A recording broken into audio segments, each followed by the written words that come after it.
Isang kaibig-ibig at medyo inosenteng asawa ni. Ako, si Xiao Shining, ay kakaiba ang kinikilos kamakailan. With her realizing na isa lang siyang karakter. Pinagsama-sama o mga karakter na ipinadala upang mamatay. Ang mga kababaihan ay nagsimulang kumilos ayon sa kanilang sariling kagustuhan ng ang monghe. Dumating ang male lead character para manghiram ng pera sa kanya at sinampal niya ito. Nag-two shades yung mukha niya without saying anything, close friends kami. Ganun ba kalaki? Kapag ang pangunahing tauhang babae, ang pangunahing karakter, ay dumating upang makipag-usap sa kanya, siya. Tapos tumayo siya at galit na sumagot, ako. Ang pagiging masyadong malamig ay nakakasakit sa iyo at masyado kang abala sa negosyo ng ibang tao. Patayin mo ako pero kapag hawak ko ang dahon, huwag mo akong lalapitan. Gusto kita, ikaw yung dating cold sa akin. Namula si Ai sa mata ko at tinulak ako sa pader. Pasensya na, hindi na ako magpapanggap. Tanggap ko na, hindi ako makikipaghiwalay. Dumating agad ang bida para manghiram ulit ng pera sa asawa ko. Paglabas ko ng kwarto ay may narinig akong ingay. Naiirita ang asawa ko kapag naubusan siya ng pera at lumapit sa akin. Kaya ano? Wala ka bang sariling pamilya? Paano? Nanginig ang boses ni Jayang Haoyu sa pagkakataong ito. Hindi naman talaga pareho. Nabangga ni Wen Xui ang kotse. Sinabi ng biktima na kung wala tayong pera na maibibigay sa kanila, ipapakulong niya siya kahit kunin niya para sunugin siya. Wala rin akong pakialam sa'yo. Si Jayang Haoyu ay hindi na nagkaroon ng oras para magsalita. Pagkatapos noon, sumabad si Xi Shining at sinabing, I will. Pinahiram ko sa kanya ang pera pero ibinalik niya ang mahigit 200,000 na hiniram ko.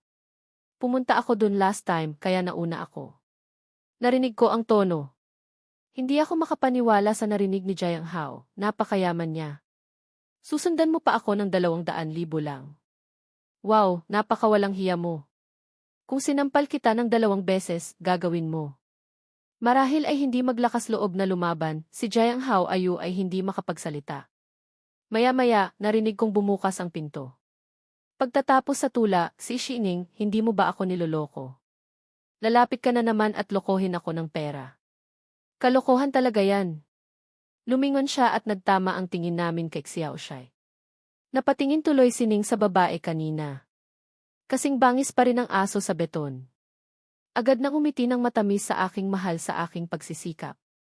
Ako mismo ang tumulong na mapanatili ang aming karaniwang pag-aari. Sabihin mo kapag nakuha mo na. Magaling naman ako, di ba? May hawak akong malaking dahon sa kamay ko.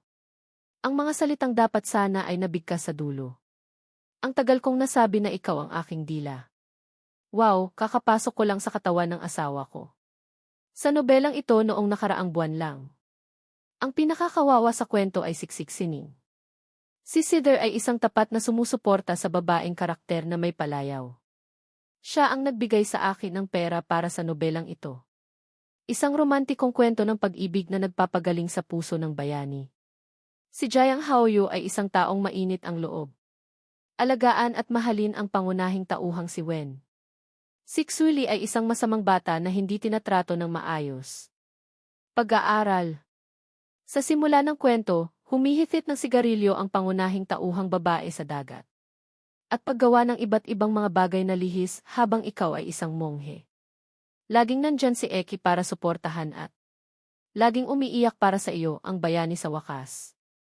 Maaaring gabayan ang pangunahing tauhang babae na baguhin ang kanyang mga paraan. Makamit at maging isang matagumpay na tao. Ang asawa ko naman, siya ang anghel ng pera. Sa aklat na ito, ang pinakamayamang prinsesa ng mataas na lipunan ngunit ginawa siya ng may akda. Baliw sa pag-ibig, gusto lang magkaroon ng problema si Wen Xu. Darating si Jayang Haoyu at hihiram ng pera sa iyo. Binayaran niya ang lahat ngunit bumalik si Jayang Haoyu. Maging mabuting tao sa paningin ng iba, pero ikaw yung lihim na. Ang pangmatagalang pag-ibig ay bakanting gulong pa rin. Hindi iyon sapat kahit noong Wen Xu.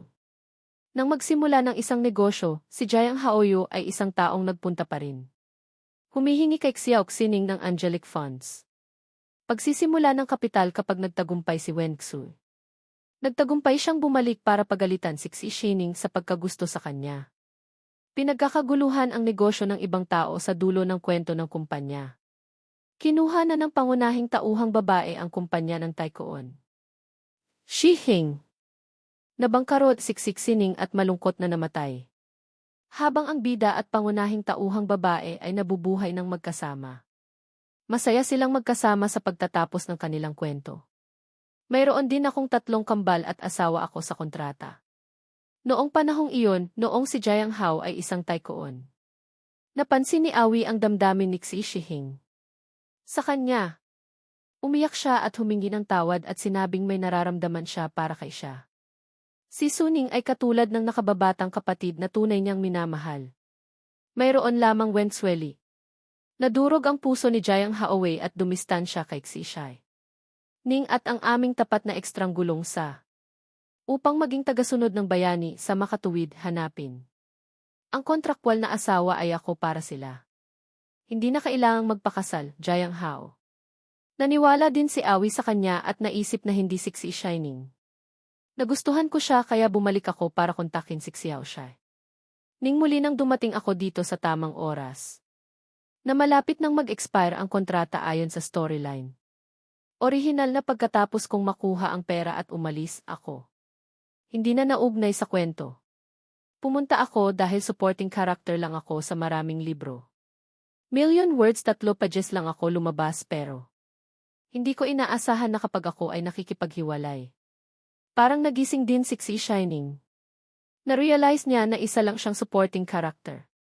Nagsimula nang ipalabas ang supporting drama, hindi na kailangang magpahiram ng pera. Wala ng droga, prinsesa ng bilog. Ang dating malamig at malayong upper-class society. Nagsimula nang walang pakialam sa kahit ano at nagsimulang magsalita at kumilos.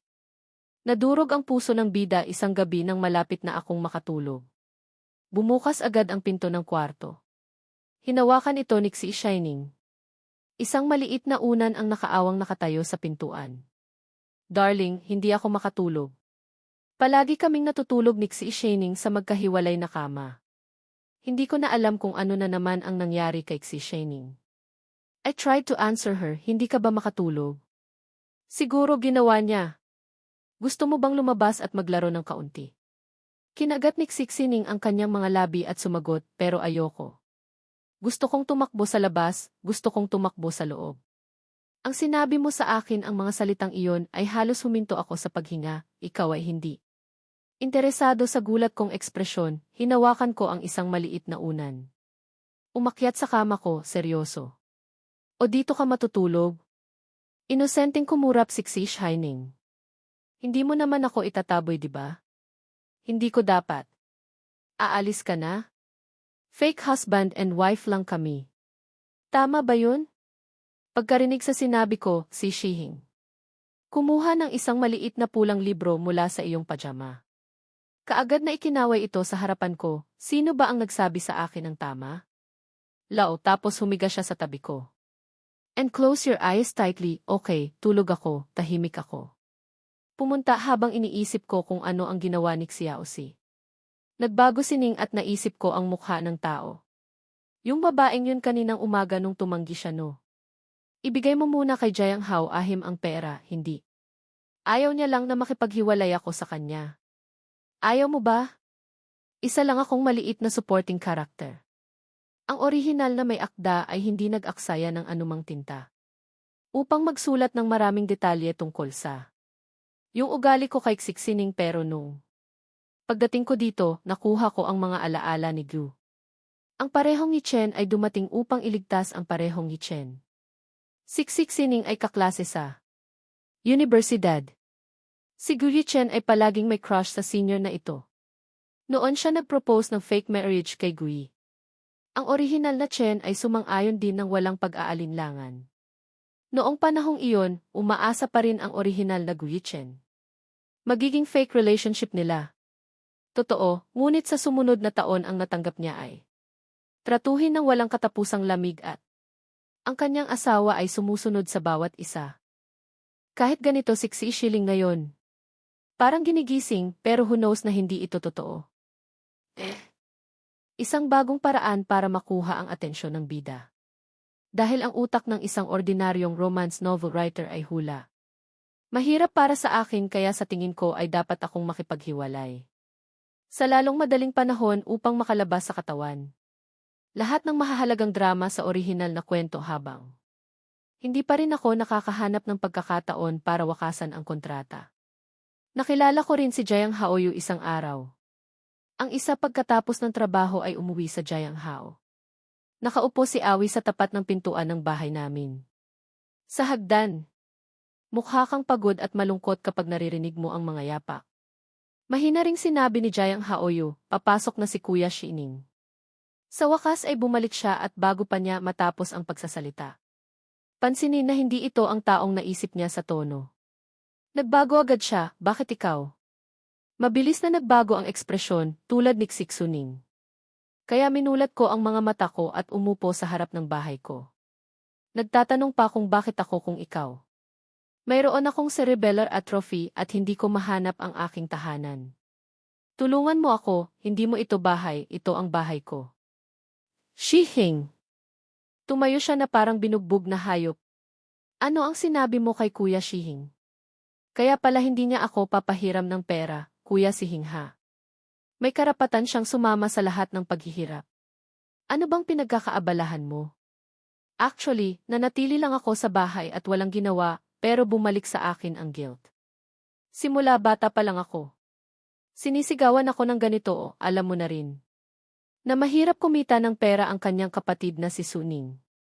Mahirap at wala siyang kinalaman dito. Isang salong lang. Dahil wala siksik-sining, hahayaan ko na lang. Kahapon gusto kitang pagalitan pero hindi ko ginawa. Ano sabi mo dapat pasalamatan mo ako ngayon? Sasama ka ba at manggugulo ulit kapag humingi ka ng pera? Marunong kang sumakay ng unicycle pero ikaw. Walang hiya ka talaga, puro kalokohan. Sa tingin mo ba mas mahalaga ang mukha mo kaysa sa unggoy, bata? Huwag ka na lang magtrabaho at isipin mo na lang kung ano ang makukuha mo. Lumapit ng madali nang walang anumang pagsisikap at tumawag pa rin. Sister Suning, buong araw, alam ng nanay mo. Ilang sungay na ba ang naibigay niya sa kanyang ama? Nabilang mo na ba? Kung hindi ka makapagsalita ng malinaw, umuwi ka na. Mauna ka, mag-aral ka ulit, pagkatapos ay bumalik at humingi ng bigas. Kumain. Nang matapos siyang magsalita, bumukas ang pinto ng elevator at pumasok si Siming. Lumabas si Jayang Hao ayon na parang nakakita ng katulong. Nakaligtas sa dalawang luhang umaagos sa pisngi ni Brother Suning. Kailangan mo akong tulungan. Napalingon ako sa babae. Parang malabo, ewan ko ba. Narinig mo ba ang usapan natin ngayon lang? Gaano man kabigat ang paghina ng puso ko, ang orihinal na Gulichen. Tahimik at mahiyain din itong tao.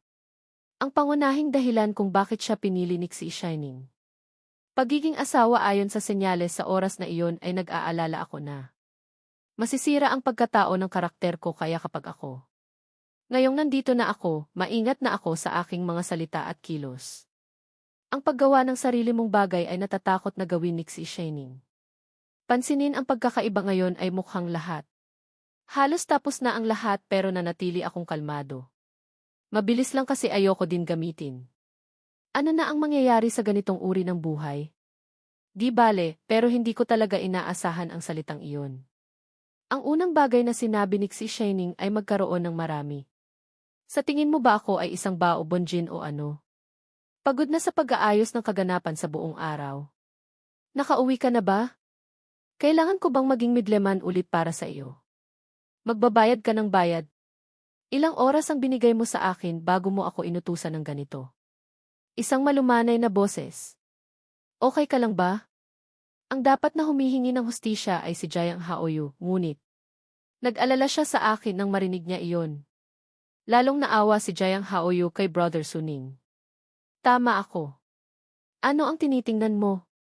Ang asawa ko sa karamihan ay nagsasabi lang ng totoo, pinipili niya. Dumating ang cellphone at may nagbanta kay Choksab. Sa harap ng bahay namin, muntik nang umiyak ang asawa ko dahil natatakot ako sa ginagawa nila. Bakit mo hinahayaang may pumasok ng ganyan? Bilisan mo at pumunta dito at ilabas mo ang lalaking ito ngayon. Kapatid na Suhing. Malungkot ang mukha ni Sining. Ako ay isang tao. Kung guguluhin mo ulit ang pamilya ko, huwag mo akong sisihin. Sorry kung hindi ako naging mabait sa'yo nung araw na yun. Mula sa bahay, sa tingin ko ay tatanungin ako ni Sining. Tungkol sa pangyayari o hinala. Dahil biglang nagbago ang pagkatao ko. Pero malamang nag-alala ako ng sobra. Ngunit hindi na niya muling binanggit iyon. Ingatan mo ako bukas ng umaga. Pagpasok ko sa trabaho, isang mensahe mula sa. Pumasok din si Sihing. Bakit hindi ka pa nakakausap, mahal ko? Para sa akin, para akong hindi marunong magbasa. O, pwede tayong mag-usap bukas. May bukas pa. Marami pa. Dahil marami pang trabaho na pwedeng gawin bukas. Anong oras ka uwi? Sunduin kita ngayon din. Paano kung magde-date tayo? Alis na lang tayo sa trabaho ngayon. Okay lang naman sa isang sihi na mag-slow off sa trabahong ganito. Talaga, sa ganitong uri ng saloobin sa trabaho.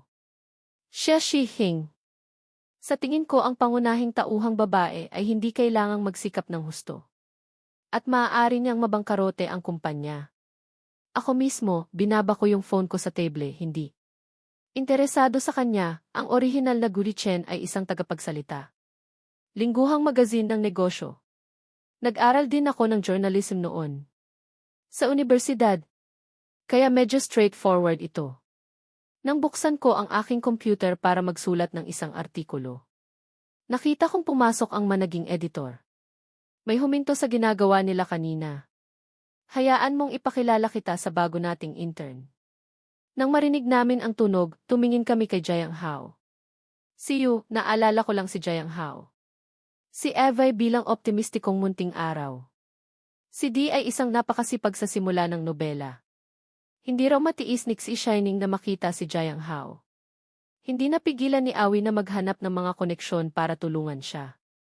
Nang maglaon, nagsimula siyang magtrabaho sa isang magasin. Ginamit din ni Suning ang kanyang mga koneksyon para tumulong. Si Jiang Haoyu ay nagkaroon ng eksklusibong panayam sa maraming malalaking negosyo dahil kay Xi Shening. Sa gayon ay kilala si Jiang Haoyu sa industriya. Mabilis mula sa isang katulong na lalaki sa editor-in-chief ng isang nangungunang magazine sa industriya. Ngunit sa oras na iyon, hindi ko alam na sina Jiang Haoyu at ang parehong Guichen ay nagtrabaho sa parehong lugar. Sa pag-iisip tungkol dito, binalak ni Xi Shening na magbigay ng moonlight. Ang kanyang ideal na puting pag-ibig ay nasa kumpanya. Pareho ng asawa. At ang lahat ng mga mapagkukunan ay ibinibigay sa liwanag ng buwan. Yung puti mas lalo akong gustong makapasok. Si Jiang Haoyu ay talagang nararapat na maging bayani. Kahit na tumulong siya sa iba't ibang gawain. Tratuhin ang lahat ng bubble tea at hahanga sila. Ang pinakamataas na puso sa opisina ay mabilis. Hindi ko gustong pakialaman si Jiang Haoyu, ngunit hindi ko iyon inaasahan.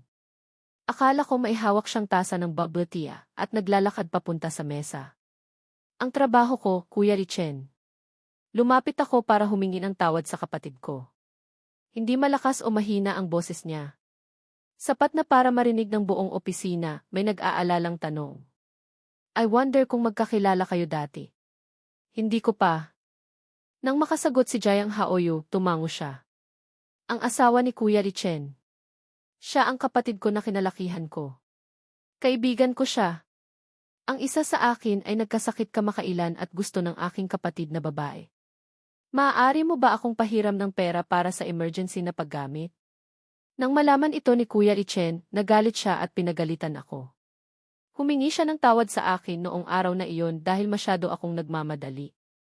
Ang kaibigan ko ay naghihintay ng pera para sa operasyon kaya hindi na kailangan. Nag-aalala ako sa pera. Gagawa ako ng paraan para mahawakan ko ang sarili ko. Saka hindi na kita guguluhin ng mga kapatid mo. Ito ay isang talagang matalinong pagliko ng mga kaganapan. Pagbabago mula sa salarin tungo sa biktima sa matanang. Nag-iba agad ang tingin sa akin ng mga katrabaho ko. Sabihin kay Jiang Hao away na siya ay bata pa. Magkano ang pera ng sinumang pamilya? Minsan walang emergency. Ang mga tao ngayon ay talagang makasarili pagdating sa mga resulta. Kapag may pakinabang, sunggaban ka agad at kapag may problema, iwasan. Ang iyong kaibigan ay may sakit at kulang pa sa pera. Kailan tayo magsisikap na mag-isip ng paraan ng magkasama? Ang orihinal na Guyi Chen ay isang mabait na tao na madalas tumulong. Ang mga kasamahan ko sa opisina ay nag-o-overtime. Ngunit hindi sila nagpasalamat sa kanya dahil sa kabaligtaran, madalas siyang pagtawanan ng palihim. Madalas kapag nakakarinig ako ng mga panunuya. Yung inihagis ko yung mouse ko sa table ng kaibigan ko. Nagmamaneho siya ng lasing at may nabangga. Ngayon siya na ang namatay. Gumaling pa at nasa his pa, kulang pa ang pera. Hindi naman ganoon karami, ilang daang libo lang, kaibigan. Biglang tumahimik ang party. Hindi ko maiwasang mapangiti. Ito ay hindi na sila ay nabubuhay na mga bodhisattva. O bakit wala kang sinasabi kung gusto mo siyang tulungan? Nagbayad ako ng mahigit 200,000 na niloko niya akong bayaran. Ibalik mo sa asawa ko para hindi ako mawala. Ang pera para kumuha ng abogado para kasuhan siya at tahimik ang opisina. Biglang nag-vibrate pa yung phone ko. Itigil ang lahat ng mga mensahe mula sa aking Master Shining. Kaya kong panindigan ang kanin, kaya kong panindigan ang harina, pero kaya kong isipin ka. Hindi, habang pinapanood ko ang isang panig na pag-uusap sa lugar na iyon.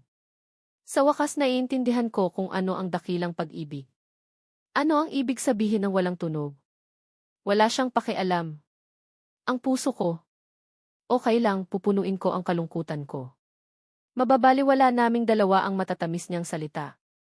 I'll be honest, dumating sa Marai ang mahal mong kapatid. Private event kasi sa office namin kaya magbibihis pa kami. Walang issue ng ari-arian sa peking gawa. Nang masangkot ako, malapit nang mag-expire ang kontrata.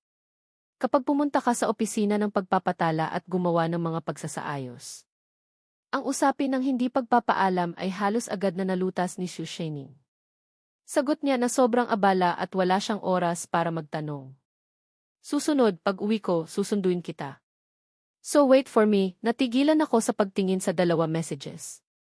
Hindi ba ito isang kontradiksyon sa pagitan mo at ako? Siksik Sining ay parang asong nakagawa ng mali at hindi makahinga ng maayos. Pinagtagpi. Pagpasok namin sa bahay, sabi niya. Ang susunod na trabaho ay talagang isang aksidente para sa akin. Tatawagan ko ang iyong editor-in-chief ngayon din. Ito ang dahilan kung bakit dapat mo siyang tanggalin. Hindi mo kailangang dumaan sa ganoong karaming problema. Kung gusto natin ang isa't isa, magre-resign din ako. Pigilan mo ako sa gusto. Biglang tumunog si Xiao Shining, bakit ako nabigla? Kahit hindi, wag mong ipapangako sa akin yan kahit nakasulat na yun nung time na yun. 1 taon lang ito, pero may mga karagdagang kondisyon. Idagdag sa dulo kung umibig ka ang magiging signal na ito. Automatikong walang bisa. Siya mismo ang nagmungkahi nito. Sa oras na iyon, nakalimutan ko. O, nung sinabi mo yun, naalala ko si Gu. Ang orihinal na Ichen ay mayroon pa ring pag-asa para sa kasal sa oras na iyon. Ang gawaing ito ay sa makatuwid ay sadyang iminungkahi na dagdagan. Pumapasok ang kondisyong ito na sasagutin ko na. Bigla akong may naisip kanina. Ibig mo bang sabihin mahal mo ako kapag narinig mo iyon? Pagkatapos, sinimulang pilipitin ni Xi Shining ang kanyang katawan. Namumula ang mga tenga niya, hindi ko ba ito ipinapahayag ng malinaw? Sinubukan kong alalahanin ang ginawa ni Xi Siming. Ang nakaraan ay talagang malinaw ngunit ang problema ay hindi ko kailanman. Akala ko may ibig sabihin na ganyang karakter. Sinong miyembro ng cast ang hindi magugustuhan ang bida ngunit babalik? Love the supporting actor instead of me, natulala ako, lumingon 2 ako. Hindi mo dapat ako mahalin. Bakit? Mahal na kita. Isa lang akong karakter. Bakit ang daming tanong ng mga taong baliw sa pag-ibig? Nang matapos siyang magsalita ay natahimik kaming 2. Sabi niya, baliw ka ba sa pag-ibig? May napansin akong butas. Ang kanyang mga salita ay maingat, ano ang alam mo? Diso ako sa nobela mo, hindi mo ito na-set up. Kung ang puso mo ay sayo, gusto mo bang malaman ang alam ko? Okay, alam mo na ang lahat. Wala akong masabi. Kailan niya nalaman sandali? Actually, hindi niya alam. Gaano nakatagal simula ng manggulo? Napakamot ng ulo si Suning at sinabing, kailangan kong magpasalamat sa iyo. Siya yung nagsabi sa akin nung nabigla ako. Bakit hindi ko alam? She cleared her throat bahagyang nang. Minsan, noong nilalagnat ako, nakaupo siya. Sa tabi ko narinig kong tinatawag niya akong tanga. Naisip ko. Looking back, parang may nangyari talaga. That time, kararating ko lang saksi Shining. Matapang ang malakas na ulan upang ipadala ang bayani sa ospital. Pagbalik niya, nilalagnat siya at buong gabing walang malay. Natatakot ako na mamatay siya sa bahay at magkagulo. Tiningnan kita buong gabi at akala ko wala kang narinig. Ang sinabi ko ay para ilabas ang frustrations ko. Sinong mag-aakala na lalabas na siya pagkatapos ng matagal na pag-iingat nito? Narinig ko ang lahat, kaya iyon ang tunay na pagkakakilanlan. Ang aking katotohanan ay nahayag sa akin sa mahabang panahon. Ang pagpapanggap na ibang tao sa lahat ng oras na ito ay para sa... Ano ito? Nakita ni Sisining ang komplikadong ekspresyon sa kanyang mukha. Napaawang ang labi ko ng mga sandaling iyon dahil sa kanyang pagbulyaw. Siya, nagising ako pagkatapos nun. Hindi ko maiwasang bantayan ang bawat kilos ni. Noon ko lang napansin na sira na pala siya. Ibang-iba talaga ito sa orihinal na Guyichen, unti-unti. Hindi ko maiwasang manatiling nakatingin sa iyo. Sa wakas, nung narealize ko, parang nalipat na sa'yo ang kabaliwan ko. At natulala ako, nakakagalaw yung bagay na yun. Saka kapag nakita mo na wala pa akong sinasabi sa'yo. Medyo nairita pero sinabi ko pa rin ang lahat. Tulad ng dapat ay sinabi, ito ay imposible. Nahiwalayan ko man lang kahit papaano. I had chance to flirt with her pero hindi ko ginawa. Oh well. Iyon lang para sa kwentong ito. Titigil na sa paggana ang tenga ko. Bera can't hear what you are saying, can't hear me. Nakatayo doon, ganap na nakatulala, parang manok na dilat ang mga mata, pagkatapos ni Sisining. Naging tanga ka ba paggising mo? Anyway, sa wakas bumigay na rin ako dahil si siya si. Parehong maganda at mayaman sining kahit sa mundo ng. Totoo na kung saan ako napunta, walang mga Diyos ang katulad. This is all around me, hindi ako baliw. Walang dahilan para pigilan ang mga mahuhusay na tao. So nililigawan mo ako, di ba? Pero, na may karapatan pa rin akong wakasan ang relasyong ito ay talagang posible anumang oras. Sobrang saya kasama ng loko, hindi basta-basta. Kasama rin sa pick-up at delivery ang almusal, tanghalian at lalaking hapon na may mamahaling relo ng kotse at mga rosas. Sa kalaunan ay ibibigay niya sa kanya ang anumang naiisip niya. Hindi na ako nakatiis at inutusan siyang tumigil. Huwag hayaan ang iyong lugar ng trabaho na maging isang tindahan ng bulaklak sa labas. Lahat ay naiinggit sa ating pagmamahalan sa likod. Sabi nila, asawa daw ni Gu. Si Ichen ay hindi kailanman nagpakita ng kanyang mga kakayahan tulad nito dati. Mahilig siyang magpakitang gilas. Kung bigla kang tinatrato ng babae ng maayos, ibig sabihin nun. Tingin ko may masamang nangyari. Siguradong may nagawa siyang mali kay Gu Yichen. Siya pa yung masaya sa status niya. Siksik Sining ay espesyal at dahil doon. Isang kontrata lang ang kasal namin. Ang alam lang ng mga katrabaho ko ay may asawa na ako. Pero hindi nila alam na prinsipe pala ang asawa ko. Ito ang nag-iisang babae mula sa mataas na lipunan na. Alam kong Jiang Hao ayu ang status ng asawa ko pero dahil hawak niya ang itaas na kamay, siya ay higit pa. Huwag mo itong banggitin kapag narinig ko ang ingay. Lumakad din ang zipper ng kasamahan ni Jiang Hao. Bago ito, hindi pumasok ang asawa ni Brother Ichen. Binigyan mo na ba ako ng regalo? Hindi kailanman. Nung una hindi pa namin alam na may asawa na siya. Nalaman ko ito nang tingnan ko ang datasheet. Nasimula nang dumating ako ay ganito na siya ka-sweet. Ito ba? Natigilan ang katrabaho ko. Sumilay ang matamis na ngiti sa kanyang mukha. Jiang Hao ayu, salamat kapatid. Alam kong nasa likod ako ng pinto at naririnig ko ang mga linya. Ang kanilang pag-uusap ay nagpabago sa mukha ni Jiang Haoyu. Hayaan mo akong sumimangot, hindi iyon ang iniisip ng lalaking ito. Ang dahilan kung bakit naging mabait sa akin si Ihik Sushining ay dahil galit sa kanya at akitin ang kanyang atensyon. Confident talaga ang bida natin sa sarili niya ganyan. Isang araw sa editor-in-chief meeting. Ipanukala ang pagdaragdag ng bagong kolumn upang madagdagan ang impluwensya ng mga magasin sa industriya ng nilalaman. Ang kolumn ay tututuon sa mga eksklusibong panayam sa mga negosyante. Malaki at suriin ang direksyon ng kanilang negosyo. Ngunit karamihan sa mga sikat na negosyante din. Paulit-ulit na kapanayamin ng walang anumang bagong pananaw. I'll search for it again and the first one is very important. Matutukoy nito ang kalidad ng kolumna ito habang pinag-uusapan nila ang bagay na iyon. Nagtaas din ng kamay si Jiang Hao ayon ng interesanting negosyo. Kaagad, ang managing editor, si Isha. Maaari ba akong magkaroon ng mata ng editor, Shining? Makikinang na pamamahala. Tapos umiling siya. Napakabigat ng boses ni A. Hisihing. Naman, ngunit hindi siya nagbigay ng panayam. Ang pagiging espesyal sa isang tao ay maaaring hindi siya makumbinsi. Maingat na tumingin sa akin si Jiang Haoyu. Kahit si kapatid na Guichen ay hindi magagawa, tama ba? Sabay-sabay na napalingon sa akin ang mga tao na tila nagtataka. Bakit mo ako nabanggit bigla? Umiti ako at sumagot. Wala akong kakayahan. Nang marinig ito, kumibot ang sulok ng bibig ni Jiang Hao. Bahagyang inangat ni Yu ang kanyang ulo at sinabing, kung ganoon nga. Gusto kong subukan ito sa aking sarili, editor. Pamamahala, kung makapanayam ko kayo, givi siya. Kung talagang gumagana si Shining, tatanggapin ako bilang empleyado. Hindi pa ba oras para sa editor?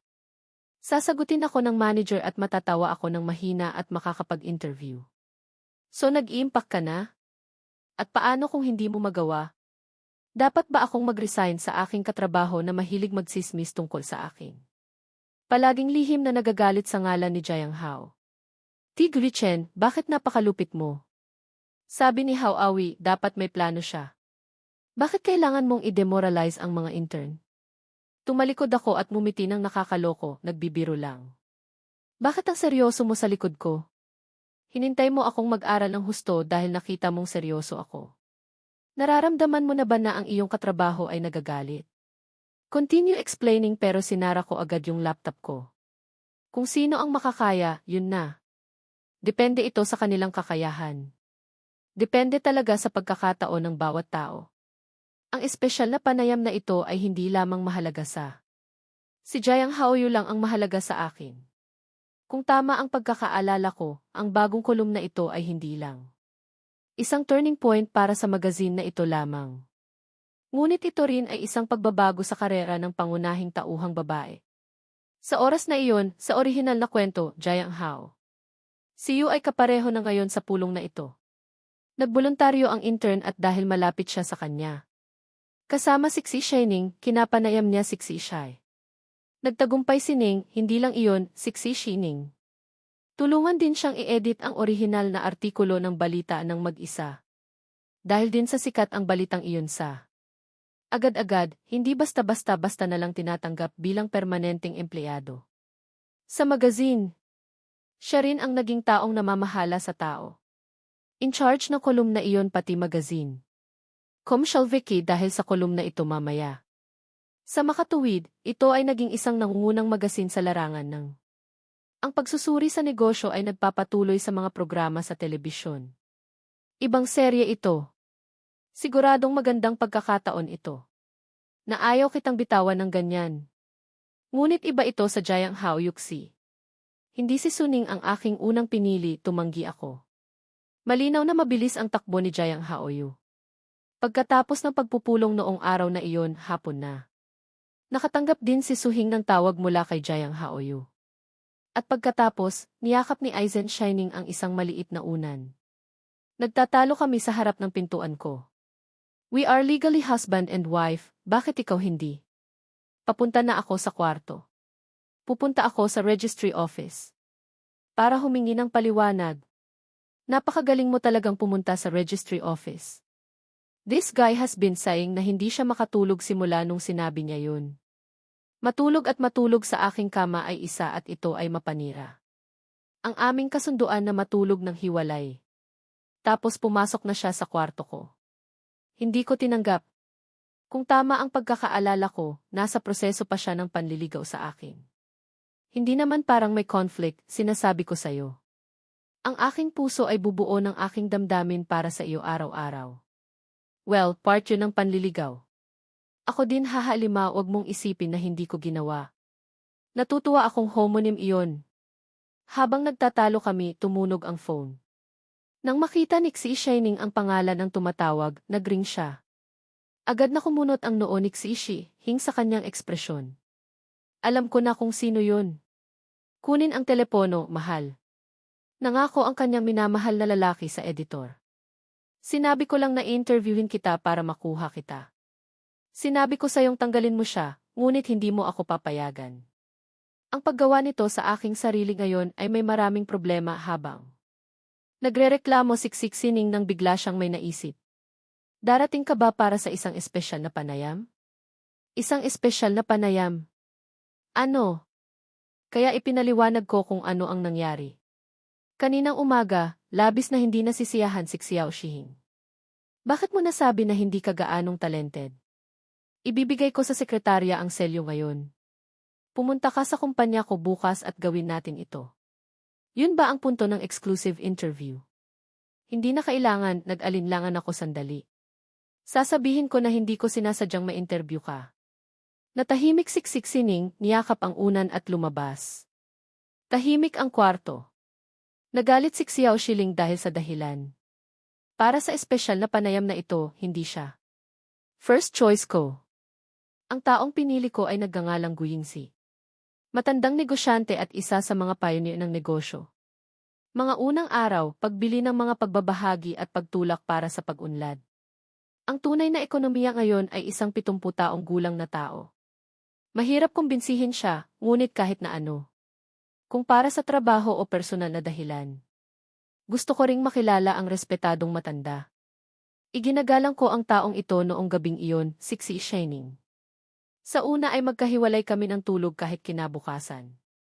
Hinatid niya pa rin ako sa trabaho gaya ng dati pero hindi niya ako inistorbo buong araw nang dumating ako para sunduin siya.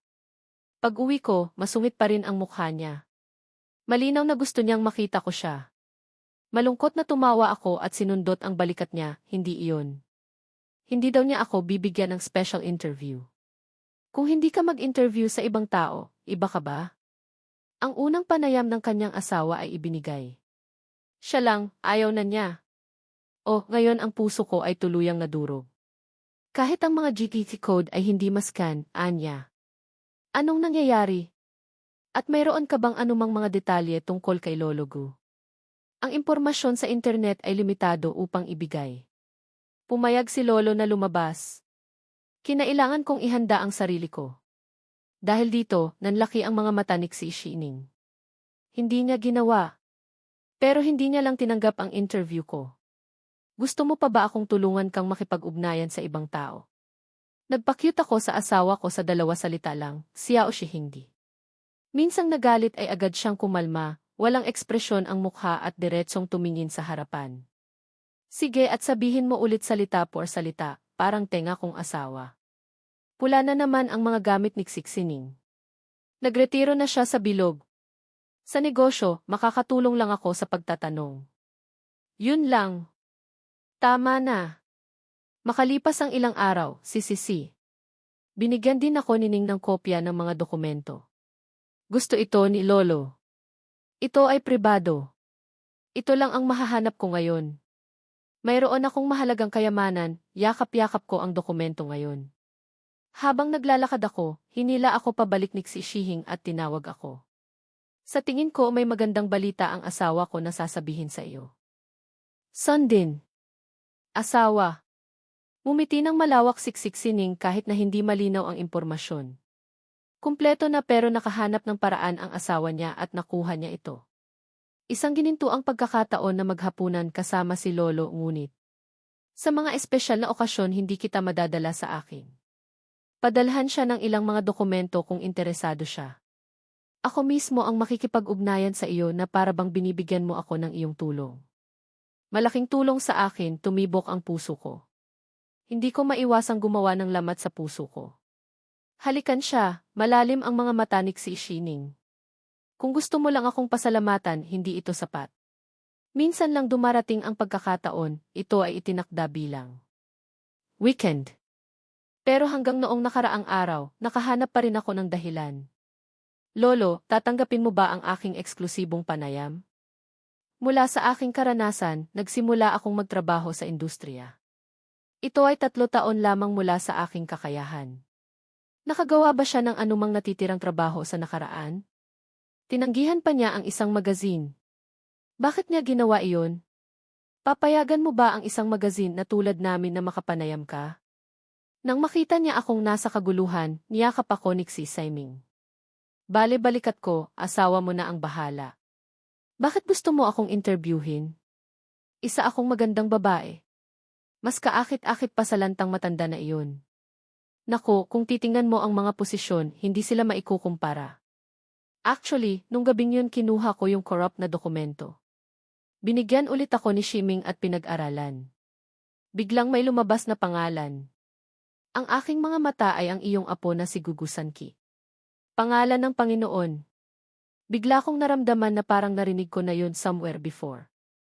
Well, shut his mouth, siya yung lalaking nabangga ng sasakyan at kinailangan kong pumunta sa ospital dahil kay Wen Xueli. Naaalala ko pa rin ang pangyayaring ito nang magbasa ako ng nobela. Sobrang tumatak sa isip ko na matatawag na itong climax. Ang unang kalahati ng libro ay ang pangunahing tauhang babae. Bad boy sa kalye. Isang araw habang nagtatalo sa dagat. Pagkatapos ay nabangga niya ang isang binata na sinusubukan. Normal lang na ipagbawal ang bagay na ito. Magagawa ni Jiang Haoyu gamit ang pera. Pero hindi ko inaasahan ang background ng biktima. Napakalakas, ayaw nila ng pera, gusto lang nila. Hayaan mong makulong si Wen Xueli, Wen. Si Xueli ay labis na natakot sa tulong ni Jiang Haoyu, nagtago rin siya mamaya. Nagpunta rin si Jiang Haoyu para tanungin muli si Xi Shining. Si Xi Shihing ang namamahala nito. Solusyon na ang problema pero katulad pa rin ang dati. Maayos ang lahat, siksik-sining na pareho. Ang paggastos ng pera at pagod ay walang naibibigay sa iyo. Ang relasyon ni Jiang Haoyu kay Wen Si Xueli ay naging mas fan at si Wen Xu. Dahil ang bagay na ito ay nagbago at nagsimula ng gawin. Business, kung titingnan mo ang timeline, parang. Ngayon ay pagkatapos ng verso. Sinaktan ni Lee ang mga tao, hindi pa nagtagal. Kung saan dumating si Jiang Haoyu para humiram ng pera kay Xi Shining. Dapat ay dahil dito noong una. Akala nila kaya nilang pamahalaan ang pera ko. Sa tingin ko ay hindi ito nabanggit ni Jiang Haoyu kamakailan. Matagal na siyang tinatago ni Wen Xu. Kaya dali-dali kong isinulat ang address. Ang mga malagkit na tala ay inilalagay sa tuktok ng listahan ng salita. Tanungin ang aking panayam at tanungin si Xiaoshi. Sinabi ni Ning kay Lolo Gu na tiyakin na ang taong ito. Bakit kumuha ng responsibilidad para sa pag-ibig, pagpapagaling at pagbabago ng ligaw na bala? Upang maging isang masamang bata na gustong maging isang mabuting tao. Ito ay isang bagay na dapat mong tikman. Ang bigat ng batas para mamulat sila. Ano ang tunay na hustisya kung gayon? Kinabukasan ay nakatanggap ako ng tawag mula sa aking lolo. Ako na mismo ang babawi. Nahuli ko na yung tao. Isasara ko na ang kaso. Ito ay isang sikreto, paano mo nalaman? Misteryosong sagot ko, kung gusto mong malaman, malalaman mo. Napakagaling, ito ang dedikasyon ng tagapagsalita. Dahil tinulungan mo ako, tutulungan din kita. Ang sabi sa balita ay nakapanayam ko ang ninong ng industriya. Ang negosyo ay personal na parang kulog na umuuga. Napailing ang buong magazine ng editor-in-chief. Hindi ko napigilang mapangiti kaya naman sabi ko sa reporter. Ang aming senior na si Chen Wen, ang orihinal na pangalan ay ipinapalagay. Ito ang pangalan ng entablado ni Gui Chen. Talagang maaasahan, hindi tulad ng ilang mga bata ngayon. Hindi pa rin ako makalakad, pero gusto kong tumakbo. Sa isang seryosong pagpupulong na ganyan, kunin lang ang bawat bibig. Ngayon, si Jiang ay naging isang payaso. Ibinaba ni Hao Wei ang kanyang ulo, namumula ang kanyang mukha. Sa totoo lang, hindi na kailangang gawin iyon. Pag-usapan natin ang panayam mula simula hanggang katapusan. Hindi sinasagot ni Sining ang kanyang mga tawag sa telepono. Minsan, hindi ako clone pero hindi. May idinagdag ka ba pagkatapos ng pagpupulong noong lumayo ako? Umalis ka, Jiang Hao Ayu, bumalik ka at harangin mo ako. Pinto. Huwag mong ipagmalaki ang iyong kakayahan, Kuya Shihing. Sumang-ayon na hayaan siyang makapanayam ang parehong tao sa kanya. Kung gusto ko, ako pa rin kung hindi ko tatanggihan. Ipinagtapat ni kapatid na Sheming ang kanyang pagmamahal noong panahong iyon para sa iwasan ng balita o hindi niya ito pakakasalan. Nang marinig ko iyon ay natahimik ako sandali. Napagpasyahan ng isang tao na alam ng taong ito ang lahat. Talaga? Kanina pa siya nagpapanggap na walang alam. Gayon din tanggapin ang kabaitan ni Xi Shining sa kanya. Kaya walang hiya, binibigyan ko ng thumbs up si Jiang. Hao Awi, inosente ka talaga. Sino ang maaaring maghambing? Walang hiyang imbitahan ka. Malaki ang naitulong ni Lolo Gu Xi Shining kaya ako. Kaya sinamantala ko ang pagkakataon na humingi ng tulong sa kanya. Sa kalagitnaan ng gabi, antok na antok ako na muntik na akong makatulog. At nagising ako sa ingay ng phone ko. Sinapak ko siya sa frustration. Sinagot ni Xi Shining ang telepono habang nakapikit. Inaantok at nakapikit tapos umiiyak. Nang isang lalaki sa katahimikan ng gabi. Nag-goosebumps ako sa tunog na lumalabas sa speaker ng telepono. Lumaban ka, nasa bars tayo, Jiang Haoyu. Kaibigan mo ba yan? Lasing ba siya? Dumating siya at tumangging umuwi.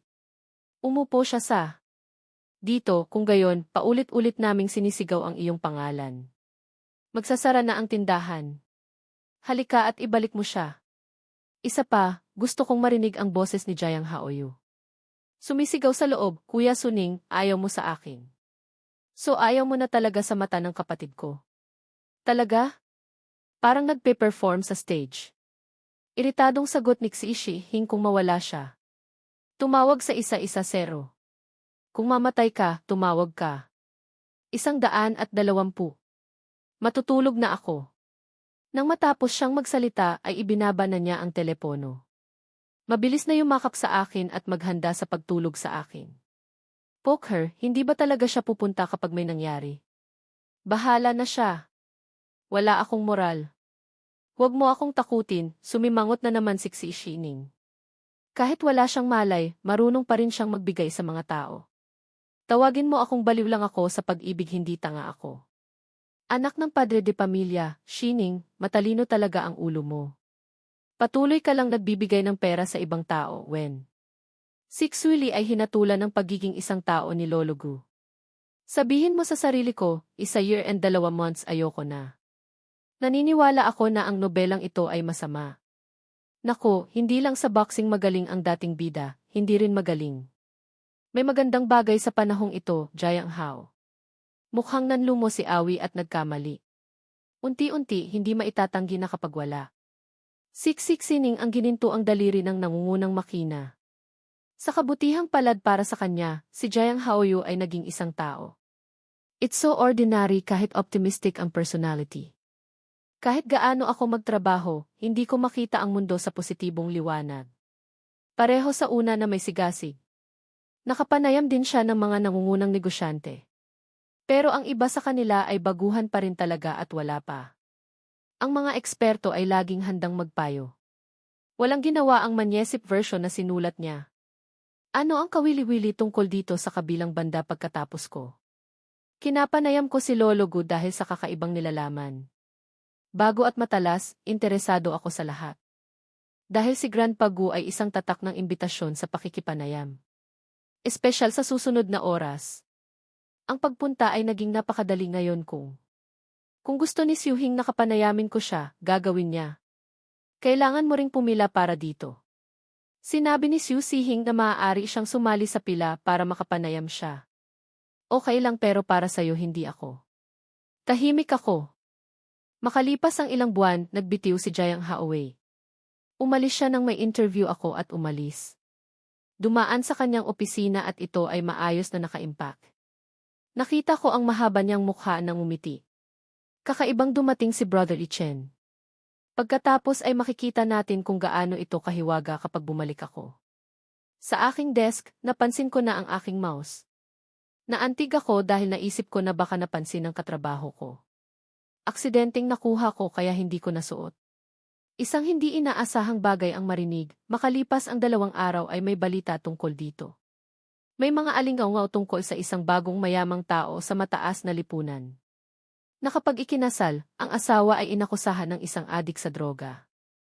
Ang mga scam ay kumakalat sa buong online na mundo. Inihayag ng artikulo na si Princess Xi Shining ng mataas na lipunan kahit may asawa. Pero contract marriage lang ito sa asawa niya. Guri Chen. Hindi lang personal information ko ang nalantad. Detalyado mo lang ako inaakusahan. Pinakasalan ko siksik sining dahil gusto ko ang resulta. Ang mga benepisyo ng kasal na ito at ang aking kamakailang eksklusibong panayam kay. Naging mahalagang ebidensya din ang malalaking negosyante. Siyempre, kinukumpirma nito ang buong bagay. Maliwanag, ito ay isang screenshot ng chat sa dulo ng balita. Anyway, fake marriage naman kami. May issue sa ari-arian na kasangkot sa kontrata. Malapit nang mag-expire, kaya may oras na akong pumunta sa opisina. Erehistro ang royal title at hawakan natin ang malalaking bagay. Mula sa lokasyon ng chatbox, matutukoy iyon. Ang larawan ay mula sa akin, naiisip ko rin ang mga salita ng Jiang Haoyu bago siya umalis at mouse. Ang akin ay nilipat. So lihim siyang nakatingin sa computer ko. Kapag tumama ang apoy, mabilis itong kumalat. Balita. Ang unang tsismis ng taon ay okay sa aking asawa. Ikakasal na sana ako pero nauwi sa isang manloloko. Sino ang gustong magpakasal na may kontrata? Tumboy ba si Suning? Baka naman makeup. Purple wedding para pagtakpan ang sexuality. Okay, ito ay brutal. Tingnan mo ang mga taong kinapanayam niya. Lahat ng malalaking tao na ito, kaya mo bang gawin ang lahat ng iyon? Paano kung ako lang mag-isa? Kumalat pa ang chismis gamit ang mga sumusunod na hashtags. Naging mainit na paksa sa internet. Mabilis na iligtas si Ichen, ang anak ng mga koneksyon ni Xi Siming. Ikinasal sina Guri Chen at Xi Shining. Kontrata. Ngunit ang kwento ay hindi nagtatapos doon, Jiang Haoyu. Mabilis na lumabas ang isang video online na nag-aakusa. Binubuli ko siya noong intern siya. Sa video ay umiiyak siya. Hindi ko alam sa oras na iyon. Kaya ang asawa ni Gui Chen ay si Xi Shihing. Sa pagpupulong, sinadya pa niya akong interviewin si Xi Shining. Sabi kong hindi ko magawa ay tatanggalin niya ako kapag. Bago siya sumulat ng balita ng napakasama, ngayon ay bumalik siya. Ang galing mo magpakalat ng chismis at kasinungalingan. Pagkatapos ay pareho ang pakiramdam ng aking mga katrabaho at kasamahan. Agad na dumamay sa kanya, mayroon lamang mga komento sa ibaba. Nakakaawa yata si Ochan. Nakilala ko na rin si Putek. Ang mga mapanlin lang na taktika sa lugar ng trabaho ay kapareho ng sinasadya. Magtakda ng mga layunin na masyadong mataas para sa akin, gagawin ko ang mga ito. Kung hindi ko kaya, sasabihin kong hindi ko kaya. Kung titignan sa itsura niya, hindi siya mukhang scammer. Hindi dapat umalis sa grupo ang mga gustong abusuhin ang kanilang kapangyarihan.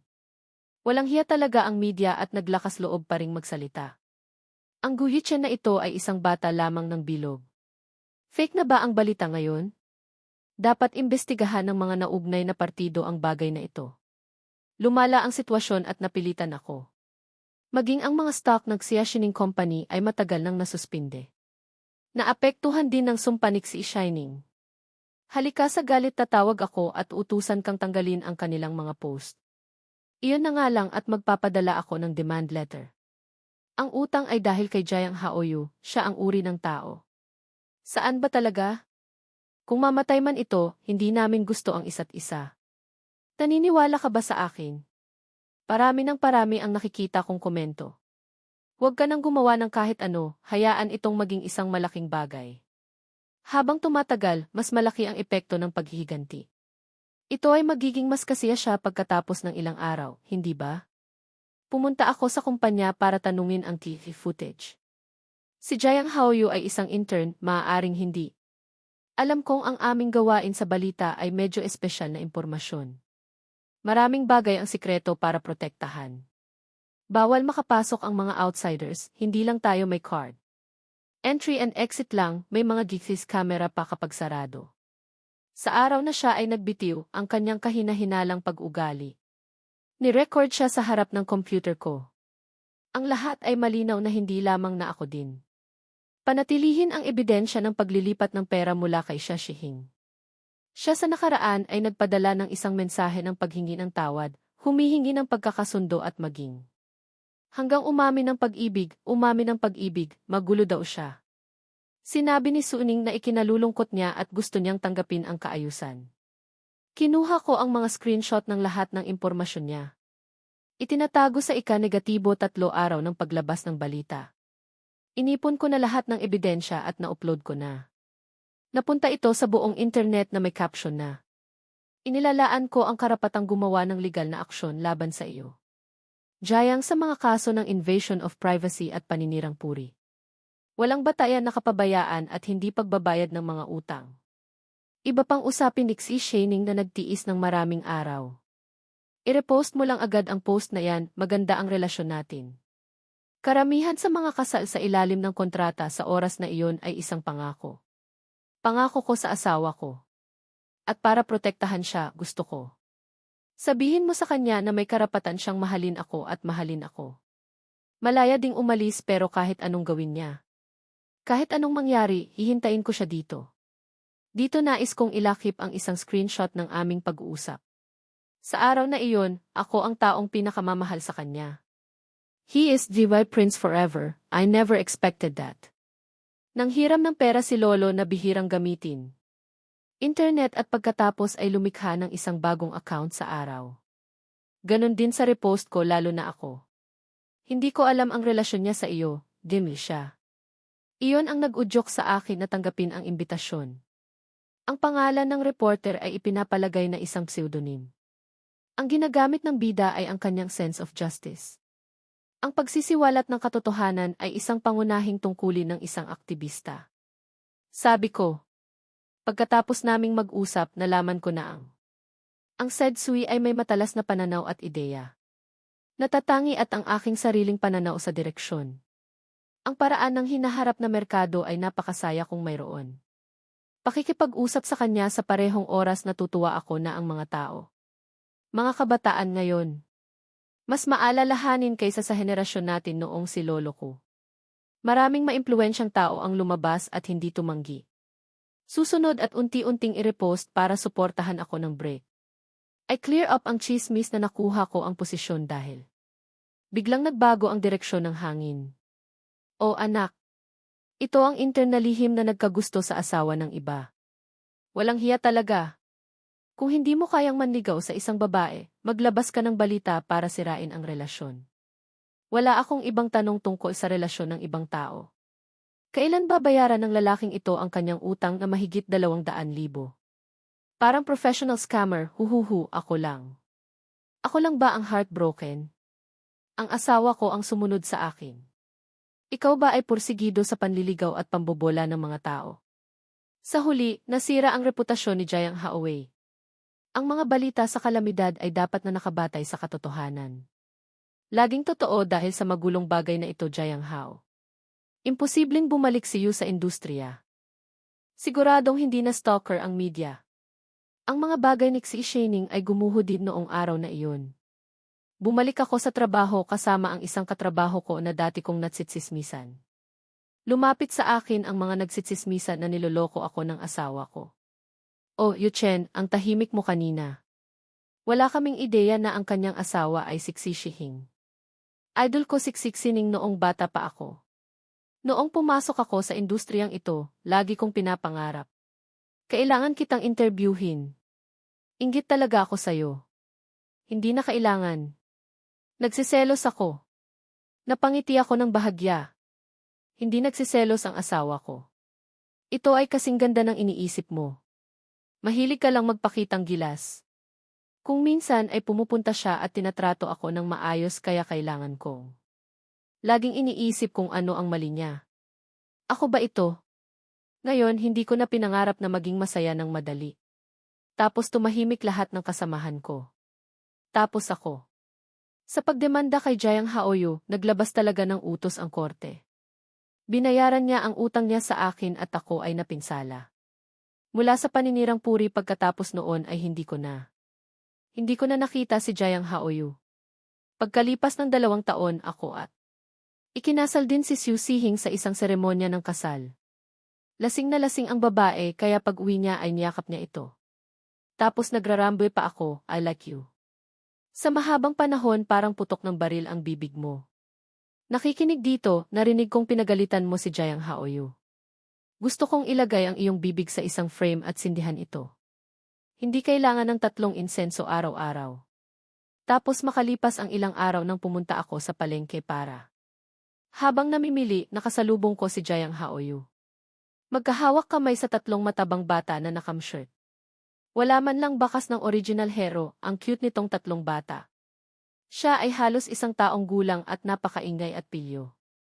Ang isang tao ay may sipon pa rin sa kanyang mukha. Parang natumba ka lang at madumi ang damit mo. Hindi nag-abala si Jayang Haoyu na linisin ito. Maya-maya may pumasok na babae. Alagaan ng isang bata na may pakiramdam ng pagkamuhi. Kahit na ito ay hindi magagawa. Galit na galit si Jayang Haoyu. Bitawan mo ang bata, Lord Saleda Wenzui, sinadya niya. Ano ang sinabi mo nang malaman mong buntis ka? Tatlo gusto kong ikaw mismo ang magpalaglag. Nagpupumilit na ipanganak sila, tutulungan daw niya itong gawin. Tingnan mo ang trabaho para maibsan ang bigat ng mga gastusin ngayon. Bukod sa kulungan, hindi pa siya nakakahanap ng trabaho. Pagdating sa mga anak niya, wala siyang maaasahan. Naalagaan mo na ba sila sa loob ng isang araw? Ngayon nasa iyo pa rin sila. Sisihin mo na naman ba ako kung hindi si Jayang Haoyu? Kung tatawagin mo siya sa buong pangalan niya, malamang nakalimutan ko na. Na ang nobelang ito ay may bida pa na hindi ko alam. May nakilala akong ibang tao na hindi naman ganoon sa itsura niya. Ano ang napakaganda? Mukhang hindi gumagaling si Wenxueli sa sandaling ito. Nagulat talaga ako nang marinig ko ang sinabi ni Jayang Hao. Sinabi ni Awi na nagsimula siyang magmura ng walang tigil. Pinipilit mo ba akong pakasalan ka? Pakiusap ko. Gusto mo bang makipagsex sa'yo kung ayaw mo sa akin? Sabihin mo sa akin ng diretsyo, hindi na kailangang magpatalo sa paligid ng Bosch. Sa nakaraan, ikaw. Humingi ka lang ng pera sa mga mayayaman na yan. Wala sila. Huwag kang mahiya ngayon, itinapon ka na nila. Lumapit siya at sinabing walang makakapigil sa kanya. Wenxue, magsalita ng malinaw, hiniram ko ito. Para kanino ba talaga ang pera? Nag-aaway silang dalawa. Lalong tumindi, umiiyak ang 3 bata sa isa't isa. Magulo. Sabay tingin ng mga tao sa paligid kay Xishai.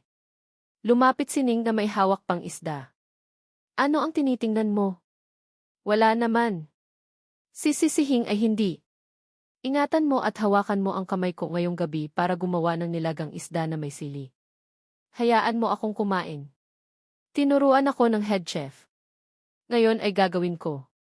Ipaalam sa kanya na palaging may mas mahusay kaysa sa langit. Bakit ako lumingon at humalik sa pisngi ni Sining? Ngiti shook din a head, wala lang naisip na may something. Isang taong may hawak na magagandang card sa kanyang kamay ngunit may masamang pagkatao. Buti, naging supporting character lang ang original hero. Pumunta at mayroong ilang mga tao na ipinanganak bilang isang. Binubuo lamang ng sarili kong pagsisikap. Maaaring baguhin ang iyong buhay at maging isang tunay na nagwagi.